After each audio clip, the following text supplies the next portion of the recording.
गुरुजी, मैं उज्जैन नगरी महाकालेश्वर से आई हूँ। मेरा 3 सवाल है। पहला सवाल ये है कि माता पिता की सेवा करनी चाहिए, ये मैं भी मानती हूँ, पर माँ बाप ने यदि बच्चों को शुरू से ही भगा दिया है तो फिर उसका क्या कर सकते हो? तो आपको भगा दिया क्या? हाँ, आपके पति को? नहीं, हम दोनों को निकाल दिया घर से। क्यों?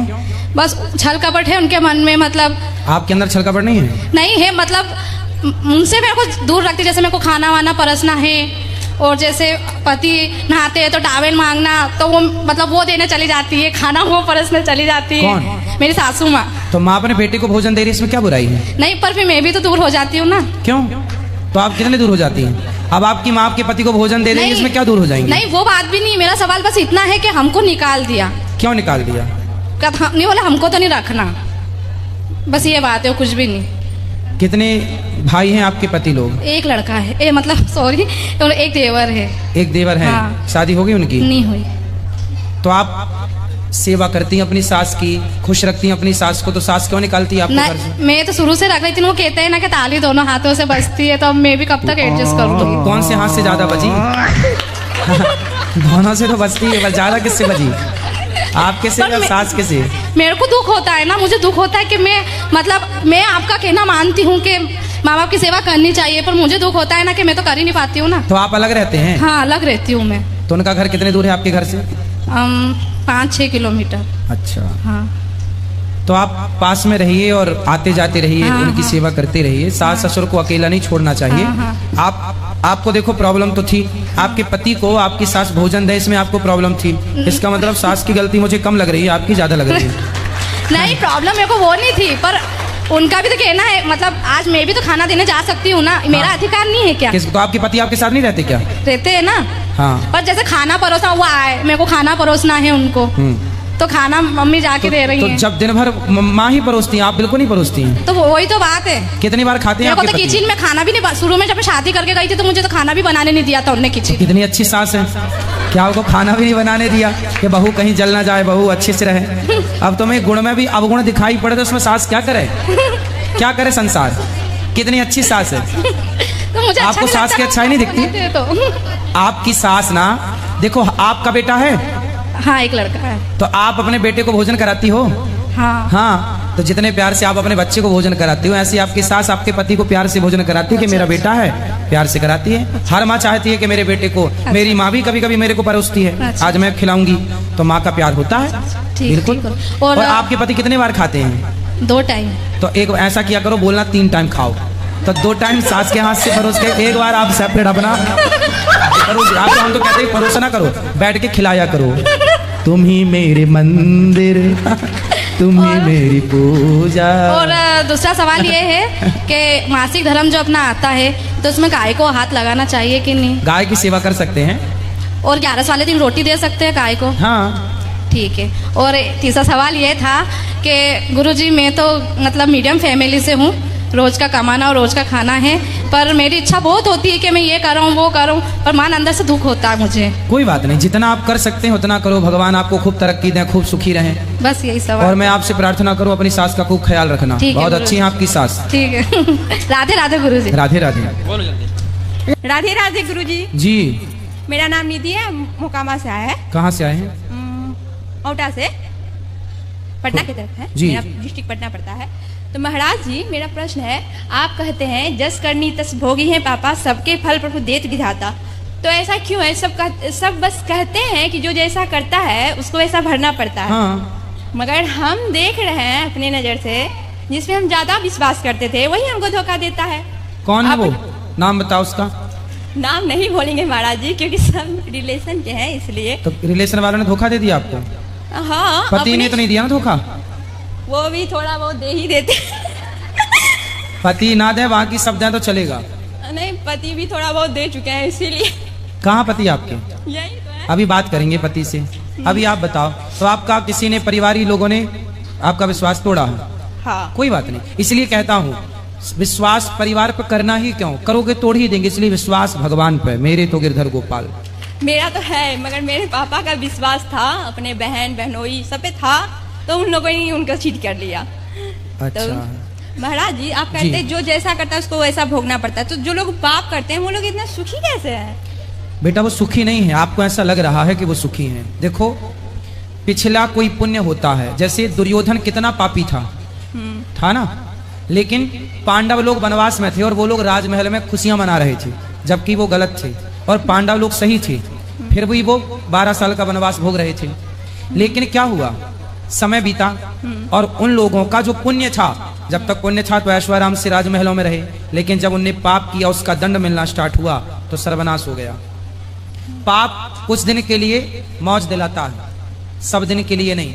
इसलिए जो आज मौज कर रहे हैं और यदि पाप कर रहे हैं तो वो मौज कुछ दिन की है, स्थिर नहीं है, टिकाऊ नहीं है। बहुत जल्दी वो मौज सर्वनाश में तब्दील हो जाएगी। इसलिए जो सत्य की राह पर हैं, यदि वो वनवास में भी हैं तो कल भविष्य उन्हीं का है। राजा कौरव नहीं बने, राजा पांडव ही बने, क्योंकि सत्य के साथ थे।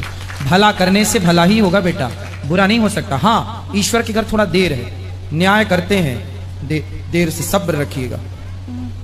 ठीक है महाराज जी, दूसरा प्रश्न ये है कि जिस तरह से हम अपने सास ससुर का सेवा सत्कार करते हैं, जिस तरह से उनका आदर करते हैं, तो हमारे पति को भी तो हमारे माता पिता भाई बहन सबका आदर करना चाहिए। करना चाहिए, बिल्कुल करना चाहिए। तो आपके पति नहीं करते?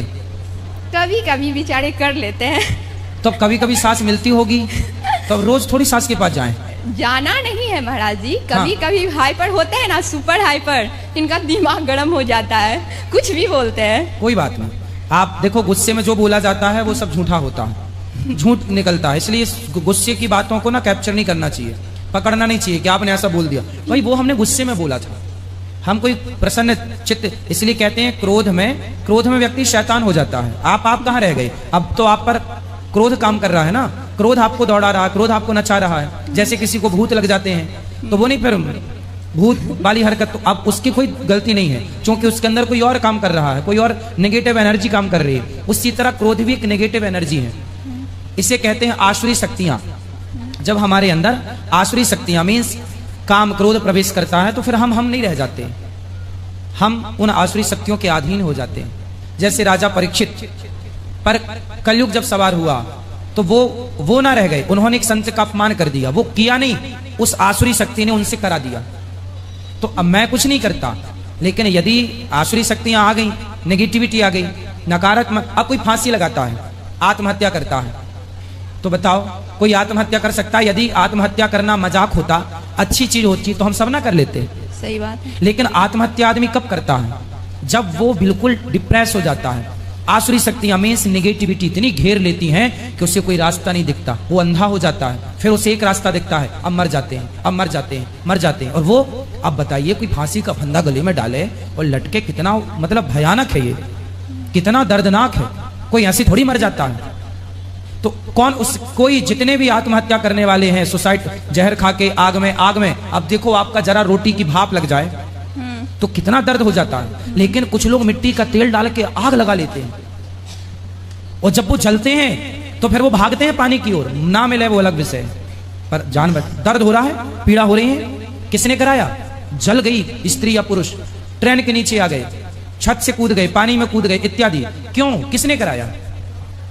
उनके अंदर जो आसुरी शक्तियां आ गई, जो निगेटिविटी आ गई, उन्होंने उन्हें गलत रास्ता दे दिया और वो आत्महत्या कर गए। इस संसार में जो आत्महत्या करता है अपनी मर्जी से कोई नहीं करता, उसके अंदर की नेगेटिविटी, नकारात्मकता, आसुरी शक्तियां उससे ये करा लेती हैं। यही है नकारात्मकता, नेगेटिविटी। इसलिए यदि गुस्से में कोई बात कही जाए, बुरा मानने वाली बात नहीं है, वो गुस्सा है, वो क्रोध है, वो गलत प्रभाव है। उस समय आदमी ना तो आप भी तो गुस्सा करती होंगी कभी, हाँ, तो आप भी तो उल्टा बोलती होंगी। तो क्या आप जो बोलती हैं क्या वो सही बोलती हैं? गुस्से में तो स्वाभाविक है, सब कुछ बोलता है आदमी, इसमें कोई बहुत बड़ी बातें नहीं। और इनको माइंड नहीं करना चाहिए कि पति ने ऐसा बोल दिया, पत्नी ने ऐसा बोल दिया, ये गुस्से में बोला गया बातें हैं। समझ में आई? समझ में आ गई। क्या आया? गुस्से की बात को फॉलो नहीं करना। हाँ, गुस्सा है, क्रोध है। ठीक है, राधे राधे गुरु जी। पति से बात कराओ, आपके पति से बात कर लें। राधे राधे गुरु जी। क्या नाम है आपका? राधे राधे। आर.के. कश्यप। पत्नी का विश्वास काहे तोड़ते हो? एक हाथ से कभी ताली नहीं बजता है महाराज जी। चुटकी तो बजती है। चुटकी बजता है लेकिन छोटी मोटी चुटकी टाइप की गलती तो करती होगे आप जी। चलो, ताली मीन्स बड़ी गलती नहीं करते, पर चुटकी जैसी तो करते ही होगे। तो क्यों करो? पति पत्नी दोनों एक दूसरे की बात समझो और प्यार से रहो। ये जिंदगी बाग लगाने के लिए मिली है, आग मत लगाओ, ठीक है। पत्नी का विश्वास नहीं तोड़ना चाहिए। आप चाहते हैं कि आपकी पत्नी आपका विश्वास तोड़े? नहीं। तो फिर वो भी चाहती हैं कि आप भी उनका ना तोड़ें। और अपने सास ससुर जो आपकी पत्नी के माता पिता हैं वो आपके कौन हैं? माता पिता। तो उनका भी सम्मान करना चाहिए ना। जी। पत्नी के माता पिता मीन्स मेरे माता पिता। यदि उन्हें जरूरत पड़े तो रोटी दो, जरूरत पड़े तो उनकी सेवा करो। और देखो कितना भी गुस्सा आए, कभी पत्नी के माँ बाप को गलत नहीं बोलना चाहिए कि तेरे बाप ऐसा, तेरी माँ ऐसी, तू तो ऐसी है। नहीं, गुस्सा आए तो आए, पर पत्नी के माँ बाप, यदि पत्नी के माँ बाप को आपने गलत बोला तो फिर आपके माँ बाप की सेवा वो करेगी, फिर तो क्यों करेगी बताओ। भाई सम्मान देखो, आप मेरा सम्मान करेंगे ना तो मैं आपका करूंगा। जी। आप मेरा अपमान करेंगे और मेरे से उम्मीद करेंगे कि मैं आपका सम्मान करूं, ये तो नहीं होता ना। नहीं। सही है, बोलो हाँ जी। तो जो देंगे वही ना पाएंगे। जी। सही है, तो सम्मान देने से सम्मान बढ़ता है। सम्मान करना चाहिए, पत्नी का करो, पति का करो। क्योंकि हम जो बोते हैं ना बेटा, हम यदि बबूल बोएंगे ना तो फसल बबूल आएगी, आम बोएंगे तो आम आए, पेड़ बोए बबूलों का तो आम कहाँ से आए। इसलिए अच्छी चीजें बोएंगे, अच्छा मिलेगा। और मैं आपके माध्यम से सबको बोल रहा हूँ, हर पुरुष को, कि अपनी पत्नी के माँ बाप का सम्मान करना चाहिए। पत्नी के माँ बाप को जरूरत है आपकी तो पूरा सपोर्ट करना चाहिए, क्योंकि वो आपकी पत्नी के माता पिता मीन्स आपके माता पिता। और पत्नियों को भी चाहिए कि पुरुष के माता पिता मीन्स अपने सास ससुर का पिता माता की तरह ख्याल रखें और एक दूसरे का सम्मान करें। रिश्ते ऐसे ही चलते हैं, यही समझदारी है रिश्ता चलाने की। ठीक है।